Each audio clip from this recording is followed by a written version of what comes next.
안녕하세요, 풋볼 포레스트입니다. 바로 오늘 있었던 경기죠. 손흥민 선수의 토트넘 하스퍼와 노팅엄 포레스트 간의 2024-25 시즌 프리미어리그 33라운드 경기가 있었습니다. 이번에 토트넘 하스퍼가 상대하게 되는 노팅엄 포레스트는 지난 시즌 프리미어리그에서 9승 9무 20패라는 최악의 성적으로 리그 17위를 기록, 강등권 바로 윗순위를 기록할 정도로 좋지 못한 시즌을 보냈던 팀으로서 사실 객관적인 전력 면에서는 토트넘 하스퍼가 훨씬 더 좋은 퀄리티의 선수단을 보유한 팀이긴 하지만 노팅엄 포레스트는 이번 시즌 프리미어리그에서 6위, 승점 57점으로 프리미어리그 승점 37점 16위를 기록 중인 토트넘 하스퍼보다 압도적인 성적을 기록하고 있고, 올 시즌 맞대결에서도 토트넘을 상대로 승리를 거뒀던 좋은 기억이 있는 팀이기 때문에 이번 경기는 토트넘에게는 굉장히 쉽지 않은 경기가 될 수밖에 없는 매치업이었습니다. 토트넘 하스퍼는 최근 캡틴이자 에이스인 손흥민 선수가 부상으로 이탈하면서 계속해서 손흥민 선수 없이 경기를 치르고 있고, 사실 손흥민 선수 없이 유로파리그 4강 진출이라는 좋은 업적을 달성하긴 했지만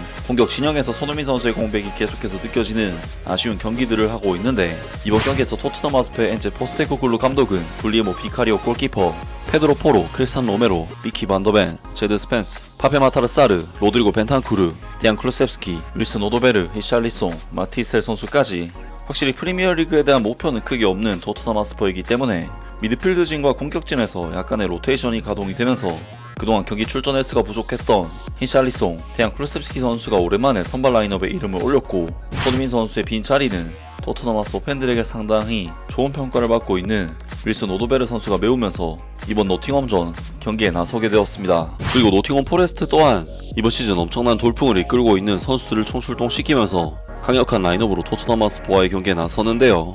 토트넘 하스퍼는 이번 경기에서 노팅엄 포레스트를 상대로 역시나 객관적인 전력상 우위에 있는 팀이기도 하고, 기본적인 컨셉 자체가 원래부터 토트넘 하스퍼는 라인을 올리면서 볼 점유율을 높이는 팀인 반면, 노팅엄 포레스트는 이번 시즌 거의 모든 프리미어리그 경기에서 역습 위주의 전술로 볼 점유권은 거의 내주는 경기를 치러왔었기 때문에 토트넘 하스퍼가 전반전 볼 점유율과 슈팅 숫자 등 기본적인 데이터 면에서는 거의 압도적인 셋을 찍는 경기력을 보여줬습니다. 하지만 이번 경기에서 토트넘 하스퍼는 확실히 주축 선수들을 상당수 제외를 시키다 보니 평소 좋지 못했던 경기력보다도 더욱 좋지 못한 경기력을 보이면서 많은 볼 쏠권에도 불구하고 공격 지역에서 이렇다 할 찬스를 거의 만들지 못하는 좋지 못한 경기력을 보였는데, 특히 토트넘 하스퍼는 전반전 20분 시점까지는 아예 슈팅 찬스 자체가 나오지 않으면서 거의 무기력한 내용의 경기를 했는데요. 바로 그러한 부분에서 최근 토트넘 하스퍼에서 경기에 나올 때마다 볼을 잡았다 하면 휘젓는 플레이를 보여주는 손흥민 선수의 부재가 굉장히 아쉽게 느껴지는 경기였습니다. 이번 경기에서 토트넘 하스퍼는 손흥민 선수의 빈자리가 너무나도 컸던 전반전을 보냈다고 할 수가 있는데, 측면 돌파의 장점을 가지고 있는 마티스텔, 윌슨 오도베르 선수의 경우 상대 수비와의 경험에서 아예 상대가 안되는 모습을 보이면서 개인 능력에 있어서 상당한 한계를 보였고, 확실히 마티스텔이나 윌슨 오도베르 같은 선수들 볼을 소유하면서 만드는 플레이에는 미숙하기 때문에 볼을 잡고 연계 플레이나 흔드는 플레이에 등한 손흥민 선수와는 온도볼에 있어서 사실 좀 컸다고 할 수가 있겠습니다. 게다가 토트넘 하스퍼는 이번 경기에서 오랜만에 선발로 출전한 데안 클루셉스키, 히샬리송 선수도 상당히 좋지 못한 폼을 보이면서 원래 실력을 보여주지 못했고, 때문에 토트넘 하스퍼는 이번 경기에서 사실상 노팅엄 포레스트의 수비를 상대로 우위를 보이는 공격수가 단 한 명도 없었던 굉장히 답답한 경기였습니다. 게다가 노팅엄 포레스트 특유의 좁은 수비 라인에서는 마티스텔, 윌슨 오도베르 같은 발빠른 윙 자원들의 장점이 나올 수가 없었고, 손흥민 선수가 빠질 때마다 부진한 모습을 보였던 토트넘이지만 이번 경기에서도 슈팅 찬스를 좀처럼 만들지 못한 토트넘이었는데요. 게다가 이번 경기에서 토트넘 하스퍼는 공격뿐만 아니라 수비적인 부분에 있어서도 문제점이 컸던 경기였는데, 토트넘 하스퍼는 전반전 시작 5분 만에 코너킥 상황에서의 세컨볼을 엘리엇 앤더슨 선수가 환상적인 다이렉트 슈팅으로 마무리를 하면서 노팅엄 포레스트에게 경기 시작과 동시에 리드를 뺏기는 최악의 상황에서 경기를 치르게 됐고, 이는 기본적으로 지키면서 기회를 노리는 노팅엄에게는 전술적으로 더욱 편안한 환경을 제공했습니다.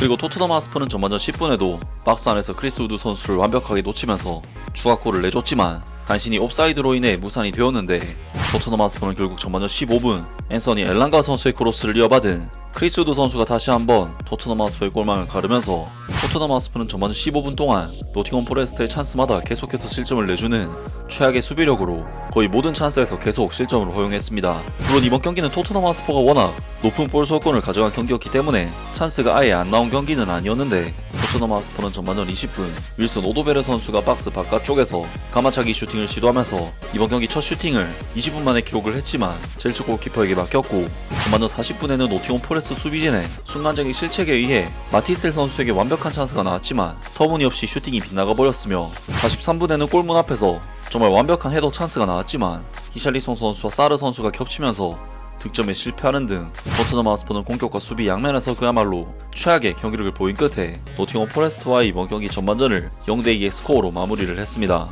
토트넘으로서는 이번 경기에서 노팅엄 포레스트를 상대로 우세한 경기력을 보이긴 했지만 결국 실질적인 스코어 면에서 뒤처지게 되면서 노팅엄 포레스트가 원래부터 준비해온 플랜에 완벽하게 당해버린 경기라고 할 수가 있었는데, BBC 해설위원들도 토트넘 하스퍼의 좋지 못한 경기 내용에 대해 혹평을 남겼는데요. 두 번째 노팅엄 포레스트의 골 장면에서 크로스가 들어오기 직전 토트넘의 수비수들은 모두 공만 보고 있었다. 그들은 크리스 우드에 대한 마크를 놓쳤다. 그리고 공이 들어오자 그저 바라만 보고 있었다. 상대의 위치를 모르면 공을 향해 적극적으로 움직이기가 어렵다. 에드 프랭클린, 토트넘의 경기를 보면 엔제 포스테코글루 감독이 자리를 유지해야 할 합리적인 근거를 찾는 것이 사실상 불가능하다.